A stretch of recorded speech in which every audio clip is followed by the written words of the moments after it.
Sociedade do Espetáculo foi criado por um francês chamado Delors, né?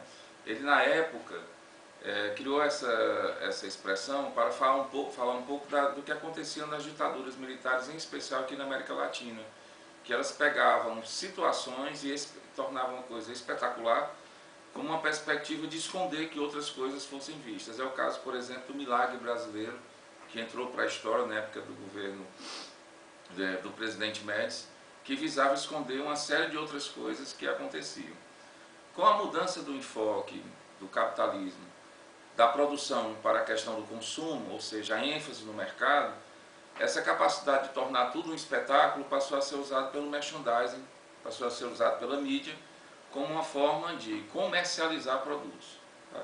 E aí, especialmente nesse caso que a gente está investigando, está estudando agora, que é essa relação dessa dupla sertaneja, Zezé de Camargo e Luciano, a gente sabe que é até possível que essa briga tenha um fundo de realidade. Pelo que a mídia está dizendo, há uma discordância de um namoro do Zezé de Camargo com uma pessoa que estaria atrapalhando a relação deles. Mas o fato da mídia jogar isso para o grande público termina tendo um ganho financeiro para quem está por trás desses dois cantores, já que isso os coloca na mídia, isso destaca novamente suas músicas, gera venda de CDs e tudo mais. Tá? E isso acontece muito porque, de uma maneira geral, o povo gosta de se envolver com a vida pública dessas pessoas famosas. De uma maneira geral, em especial, isso é muito mais comum nas pessoas mais pobres, porque viver a vida pública de alguém que é um nome, que é uma celebridade, é uma forma de esquecer os seus sofrimentos individuais.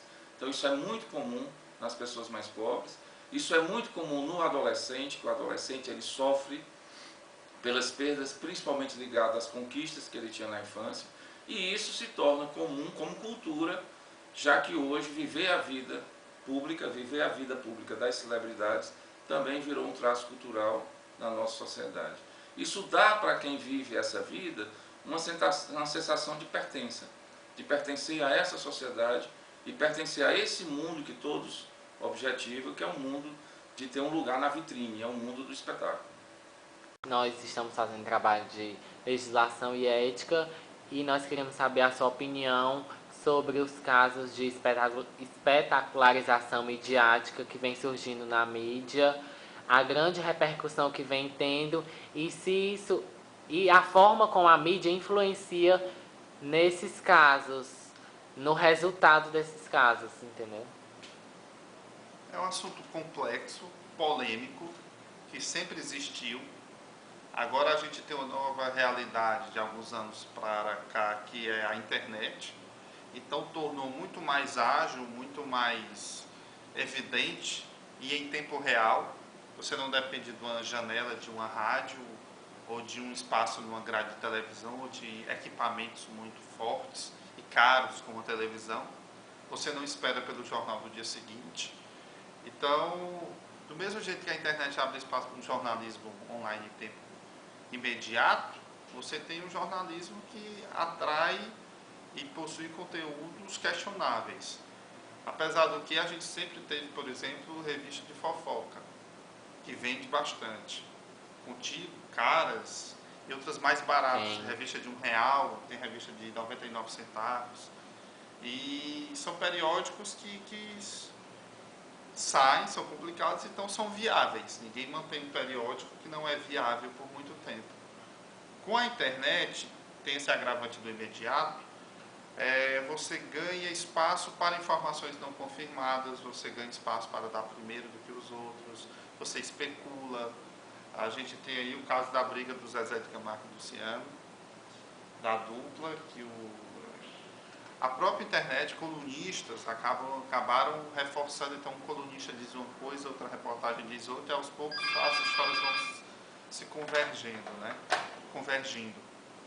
E os dois brigaram, resumindo, parece, olha o verbo que você usa, né? Que o Zezé de Camargo teria um amante, e essa amante estaria nos bastidores do show, que teria desagradado Luciano e a família, e começa assim Agora, especulações. Oficialmente, pela assessoria de imprensa, que quer bloquear, diz que é uma briga de irmãos leve, que os dois estão unidos ainda. Aí o Luciano briga, volta ao palco, no dia seguinte dá entrada na UTI, supostamente por tomar diuréticos. A primeira informação que seria overdose. De que não se sabe, de diurético. Então assim, você acaba ficando no meio de um turbilhão de informações não confirmadas. E isso é muito perigoso para o jornalismo, independente se é no jornal, na TV, no rádio, na internet.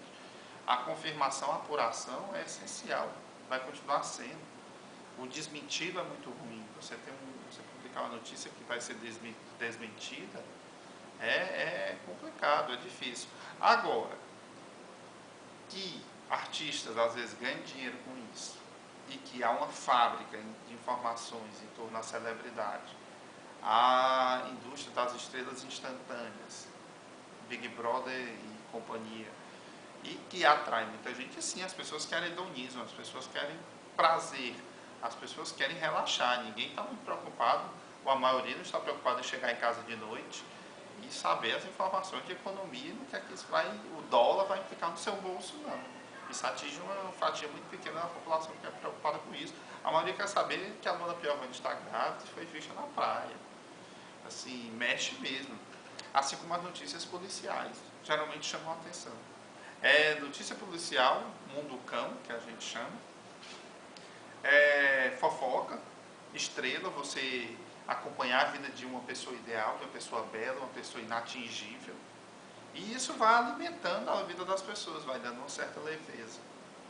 Mas assim, que o jornalismo em torno disso é complicado como todo tipo de jornalismo, como jornalismo político, jornalismo esportivo.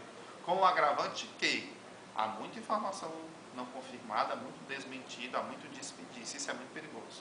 E como é que fica a questão da credibilidade? Depois que esse jornal ou esse veículo vai ter que se retratar, você acha que cai esse público ou não? Eu acho que a tendência é que caia. Isso não quer dizer que jornalista, não quer dizer que nenhum veículo não possa errar. Agora, o erro se tornar frequente, a matéria por erro, por ficar claro que é falta de informação. Agora, eu acho que também não é necessário ter uma ilusão de que um site vai ficar esperando confirmar tudo para publicar algo, não. Ele publica o que ele sabe e depois vai acrescentando. Isso é natural do processo. Ele não vai ficar vendo o concorrente dar informações de suspeita, enquanto ele não publica nada. Ele vai publicar alguma coisa dentro dos critérios editoriais dele, dentro do processo de apuração de notícia dele. Mas ninguém vai ficar calado esperando a assessoria de imprensa dizer o que não é verdade. Ninguém vai ficar esperando isso. O Luciano entrou no hospital em coma. Ponto. E agora, se foi por overdose de diurético ou não interessa, ele entrou no hospital em coma, está confirmado. Ponto.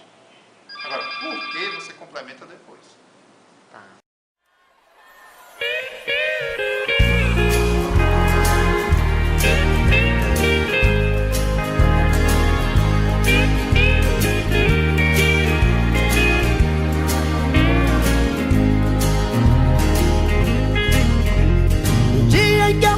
De casa, minha mãe me disse: filho, vem cá.